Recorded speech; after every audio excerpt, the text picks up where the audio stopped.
Hello friends, it's Listitious. I've been on YouTube since 2017, and since then my content has evolved quite a bit, both in quality and in content. When I first started, I had no lights, no mic, and I filmed on an old iPhone 7, and I used the iMovie app to edit it. We've come a long way. Also, when I first started, a lot of my first videos were hauls. At the time, if you searched YouTube for fashion content, the majority of what you were going to find was haul content. I feel like that might still be the case. It almost felt like the only way to break into fashion YouTube was through haul and unboxing content. I would make all kinds of videos, but hauls by far performed the best. I also just genuinely liked watching haul content at the time. It almost seems weird to think about that now because I genuinely don't remember the last time I watched a fashion haul on YouTube. I just found myself consuming less and less of it over time, posting fewer and fewer hauls, and at this point I've decided I don't really have an interest in posting any haul content whatsoever. Not only do I just not enjoy that type of video anymore, but my shopping habits have also changed so much that hauls just simply don't fit into my lifestyle anymore. So for this video, I just want to talk about haul culture on YouTube, the pros and the cons, and why I ultimately decided that I just don't want to make that kind of video anymore. Let's start with what I liked about haul content. I liked watching hauls because in essence, it was kind of like virtual window shopping. If it was a try-on haul especially, it's actually kind of a great way to see clothes from a certain brand in motion on a body. You can see how the fabric drapes, you can get up close shots of certain details from time to time. So it's just overall a better way of determining quality than looking at a few stagnant stock photos on a website. That's really useful if you don't have access to certain brands in person. These days, most shops that exist online don't have physical storefronts anymore. So it would make sense that you would want to find another avenue of seeing the clothing in person before committing to buying it. It can also be nice to watch hauls to compare the quality of different brands to each other. If you only have so much to spend, you really want to get the best quality for your money. You might want to window shop online to look at several brands and reviews of several brands in order to figure out who has the best quality for your budget. Watching haul videos can also help you solve several fitting questions you might have. If you find someone online who has a similar body type as you, who makes haul content, you can see how different clothes from different brands are likely to fit you. And even if an influencer has a different body type as you, it can still help you gauge who's more generous with their sizing and who isn't. If you can see several sizes on one person and the influencer is willing to share what sizes they ordered. Haul content and unboxing content just in general can also help you find different brands that you had never heard of before. You can get style inspiration from different influencers using the same pieces but in different ways, even if you don't plan on buying the specific items that certain influencers wear. So there are actually plenty of reasons why a person might be drawn to haul content, especially if you are, like I said, trying to window shop within a certain budget. As for making haul videos, to be honest, they're just very easy content to make. They allow you to make videos at a really quick pace because you don't actually have to put that much thought into them. And the YouTube algorithm loves it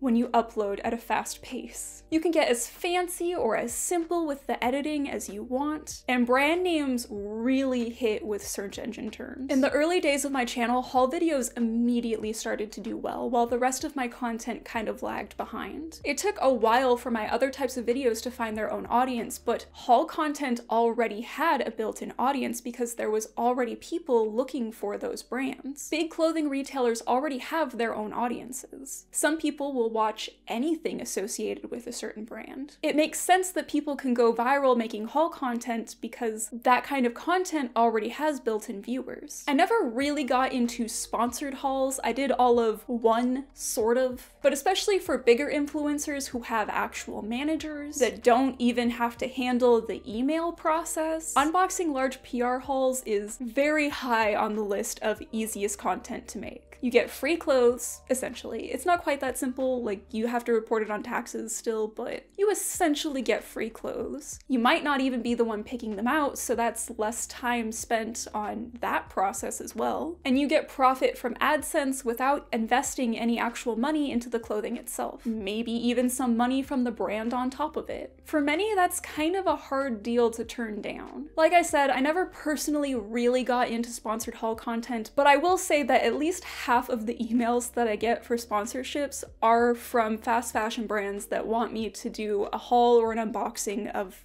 their stuff. Brands have really noticed that haul videos tend to do well, and they respond by offering free clothes left and right to any influencer who has a halfway decent viewer base, because in essence it's kind of free advertising for them. But there are also plenty of issues with haul content, or else I wouldn't be making this video.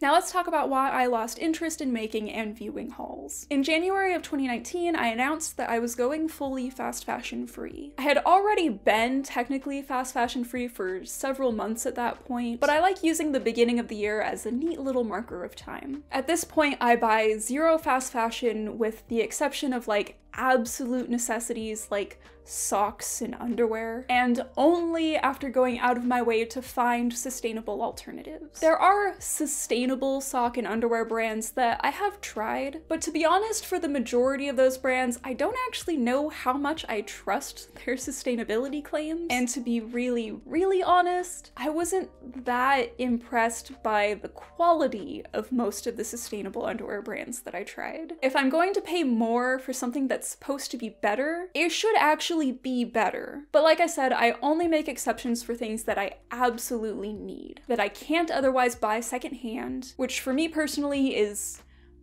pretty much just underwear. And I don't realistically have to buy stuff like that often. Like, I've only bought underwear like a couple of times in the last 3 years, so I feel like that's okay. But after 3 years of being fast fashion free, my shopping habits have really changed. I don't buy as much at a time, and when I do shop, what I buy has also changed. I really prefer to thrift simple pieces that I can re-coordinate over and over again. At this point, I have like a medium-sized closet. I'm not an extreme minimalist with my closet by any standards, but I also don't exactly own a walk-in either. But at this point, I feel like I have so much that I don't actually think about buying new things as often as I used to. I still want things, I still enjoy shopping, but I'm far more willing to wait for things or even to just appreciate things from afar without the urge to buy. I also feel much more inclined to sew my own garments, since that is a skill that I possess. When I sew, I try to get my materials secondhand whenever possible,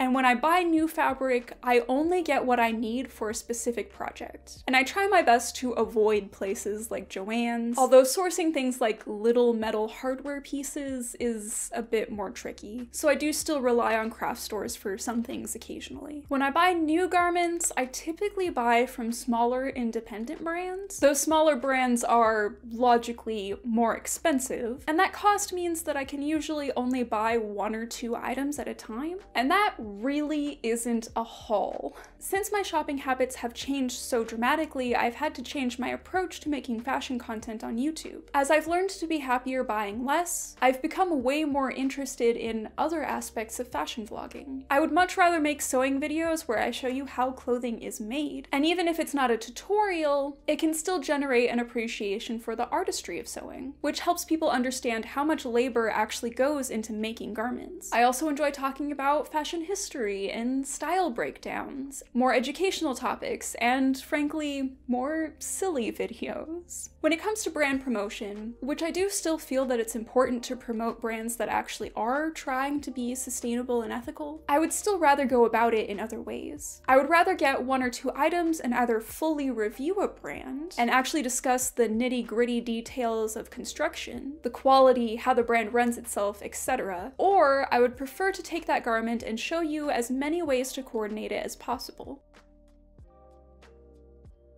I actually really like making styling videos where I can show you how to make different kinds of outfits using the same garment. I think those are really useful for figuring out what to do with your clothes after you already have them. It's one thing to buy clothes, but actually knowing how to wear them in a way that looks really put together and nice is another thing entirely. Even if I do wind up in a situation where I have a lot of new clothing, I'm still not really interested in making a traditional haul where I show you a thing, show it on, move on to the next thing. I would much rather make it something more interesting. An example would be my most recent wardrobe building video. While I did essentially show you a haul of items that I bought and made, I also specified that the haul portion represented over a year of shopping. It wasn't all just purchased in one go, and I showed it in the context of a larger wardrobe. The video wasn't meant to just show you what I bought, but why I bought it and how I intended to use it, which, in my opinion at least, I think that's more helpful than a traditional haul video. As for why I stopped watching hauls, I found that while they were helpful for some aspects of window shopping, they were decidedly unhelpful in other ways. Your average influencer isn't a garment maker, and many of them have wildly varying degrees of what they consider quality. Sponsored hauls also really complicate the ability to give honest feedback. So many influencers just opt out of sharing the quality of the clothing altogether. The biggest upside of fashion hauls is that they're really easy and pleasant content to make, and they don't require a lot of thought or time to put them together. So usually very little of either is dedicated to them. That leads us directly into the third part of our video, which is why haul content can actually sometimes be quite problematic. But now, since we love irony, and good vibes don't purchase food, here's a commercial break.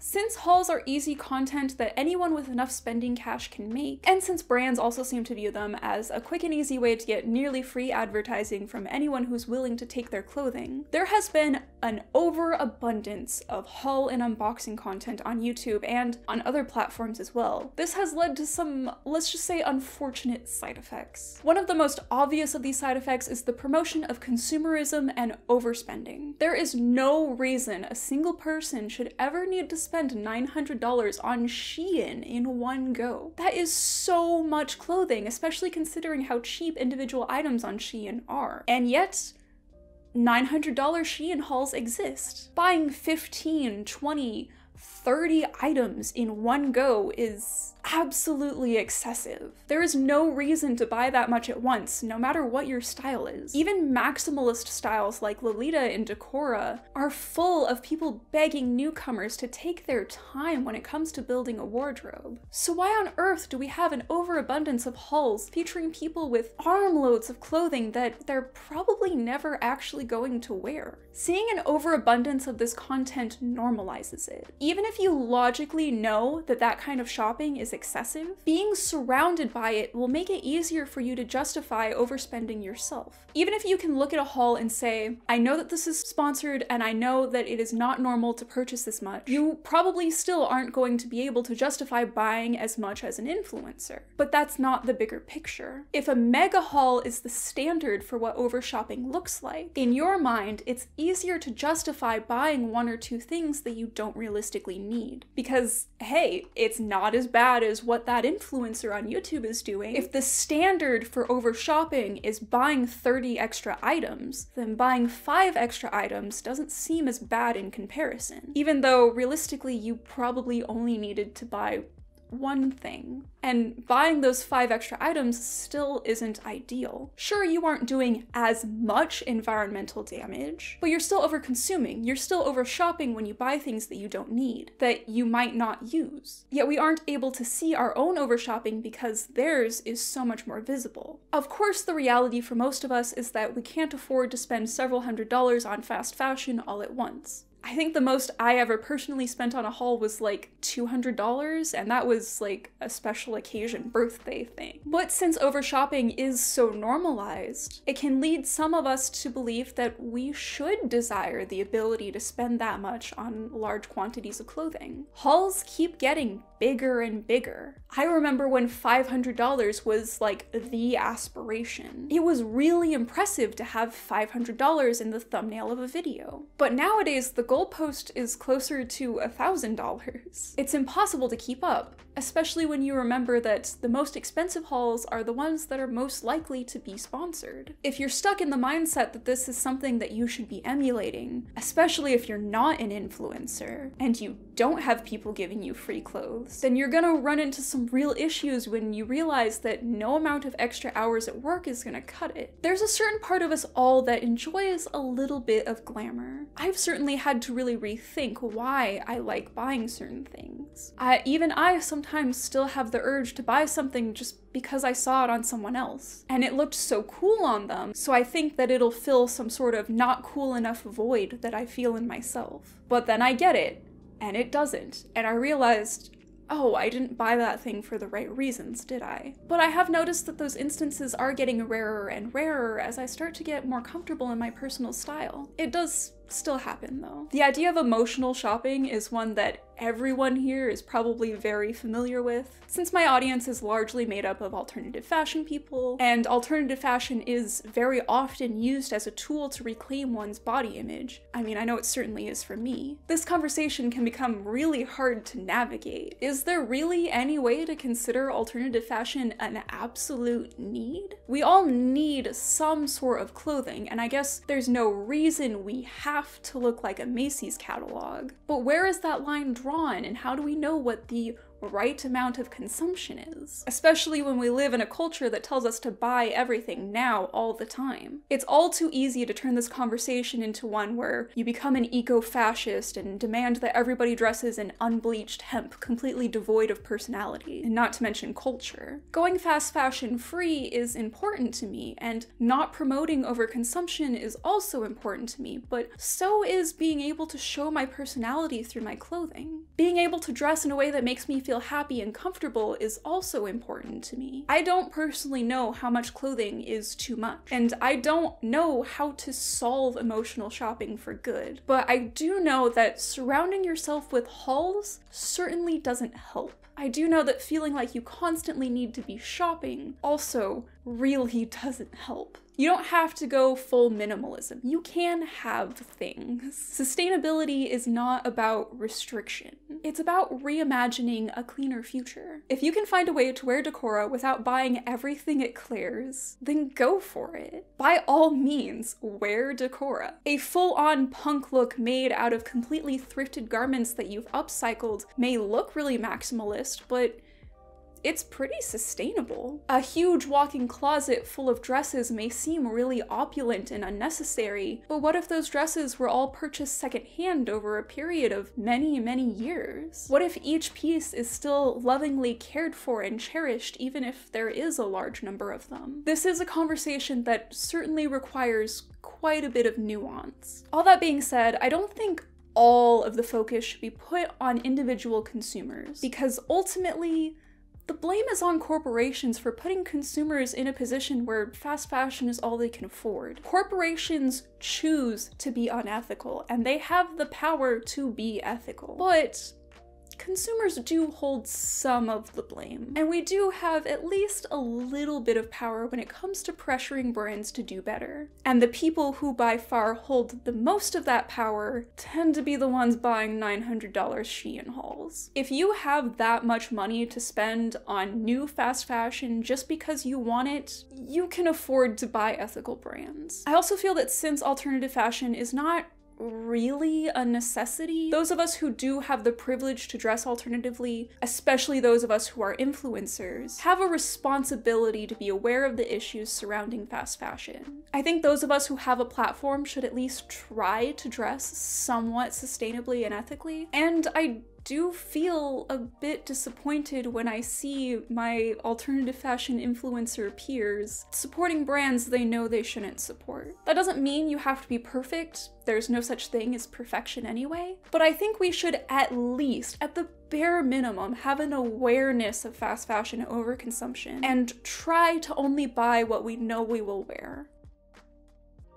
In conclusion, I don't have all the answers. Wow, shocker. I don't want to present myself as someone all-knowing, because I'm certainly not. I don't have an answer for every issue worth talking about, but we should still talk about them. I'm really glad that alternative fashion in general does seem to be embracing sustainability, especially in the last few years, because that certainly wasn't always the case. Certain alternative fashions have pretty much always had an anti-consumerist streak, but there are still people in the 2020s who think a style like goth is expensive. Consumerism is something that is alive and well in alternative fashion, and I think that's something that we should be discussing more. A big part of why I so vocally wanted to quit fast fashion is because I saw so much of it in my own communities. On the one hand, partaking in a fashion hobby is by nature going to involve a bit of consumption. I want my channel to be a place where I can explore and discuss all aspects of alternative fashion, and sometimes that does involve brand promotion. But on the other hand, I feel uncomfortable at the idea that my content might be pressuring others to overspend. I think it really is a bit of a balancing act, especially when YouTube really doesn't like it when you don't upload at breakneck speed. So how do you even make a fashion channel where you have new things to talk about and show people without